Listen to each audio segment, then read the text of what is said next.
এক অন্ধ বালক একটি ব্যাংকের সামনে দাঁড়িয়ে ভিক্ষে করছিল। তার সামনে ছিল একটি থালা আর হাতে ছিল একটি মোটা কাগজ, যাতে লেখা ছিল, আমি অন্ধ, অনুগ্রহ করে আমাকে সাহায্য করুন। সারাটা সকাল তার থালায় মাত্র কয়েকটি পয়সাই জমেছিল। একজন ব্যাংকার সকালে যখন ব্যাংকে উঠছিলেন, তখন ভিক্ষুকের থালায় 8-10টি পয়সা দেখলেন এবং বিকেলে লাঞ্চের সময় নেমেও দেখলেন সেই কয়েকটি পয়সায় রয়েছে। অর্থাৎ মানুষ খুব বেশি দান করছে না। ব্যাংকার নিজেই একটি পয়সা দিলেন এবং তার হাতের কাগজটি নিলেন এবং তার পিছনে কিছু লেখলেন। এরপর ছেলেটির হাতে তা ধরিয়ে দিলেন, যাতে সবাই নতুন লেখাটি দেখতে পায় আগের লেখাটির বদলে।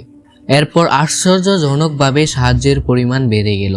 অনেক বেশি লোক অন্ধ ছেলেটিকে সাহায্য করতে থাকলো এবং পয়সায় তার থালায় ভরে উঠল। তাকে কয়েকবার থালা ভরে যাওয়ায় পয়সাগুলো আলাদা একটা ঝুড়িতে রাখতে হলো। বিকালে সেই ব্যাংকার তার অফিস থেকে বেরিয়ে ছেলেটিকে দেখতে এলো।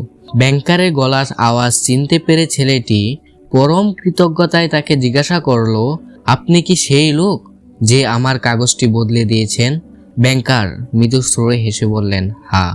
আচ্ছা বলুন তো, আপনি কি লিখেছিলেন? লোকটি বলল, আমি সত্যটাই লিখেছিলাম, তবে একটু ভিন্নভাবে।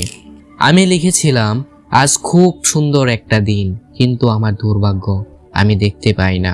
প্রিয় দর্শক, দুটো লেখাই মানুষকে বলে যে ছেলেটি অন্ধ, কিন্তু প্রথম লেখাটি শুধু বলে যে সে অন্ধ, কিন্তু দ্বিতীয় লেখাটি মানুষকে বলে তারা অনেক ভাগ্যবান যে তারা অন্ধ নয়। এবং দ্বিতীয় লেখাটি মানুষের অন্তরে স্রষ্টার প্রতি প্রবল কৃতজ্ঞতা সৃষ্টি করে, যার ফলে সে নিজেকেই অনেক ভাগ্যবান মনে করে যে তার চোখ আছে, সে অন্ধ নয়। ছেলেটির মতো আজকে এই সুন্দর দিনটি দেখার থেকে বঞ্চিত হয়নি।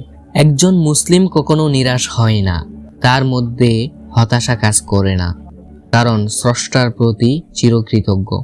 কিন্তু আজকের এই ভিডিওটি তাদের জন্য যাদের কথা সূরা বনী ইসরাঈলের 83 নম্বর আয়াতে আল্লাহ বলেন, আমি মানুষকে যখন কোনো নিয়ামত দেই তখন সে মুখ ফিরিয়ে নেয়, আমাকে পাশ কাটিয়ে যায়, এবং যদি কোনো অনিষ্টা তাকে স্পর্শ করে, কষ্ট তাকে স্পর্শ করে, তাহলে সে সম্পূর্ণ হতাশ হয়ে পড়ে। প্রিয় দর্শক, পবিত্র কোরআনের আলোকে আমাদের পজিটিভ চিন্তা করতে হবে। আমাদের জীবনে কষ্ট পাওয়ার 100টা কারণের বিপরীতে সুখী হওয়ার 1000টা কারণ খুঁজে বের করতে হবে। আর সব সময় সৃষ্টিকর্তা আল্লাহ তাআলার শুকরিয়া আদায় করতে হবে, আল্লাহর প্রতি কৃতজ্ঞতা থাকতে হবে।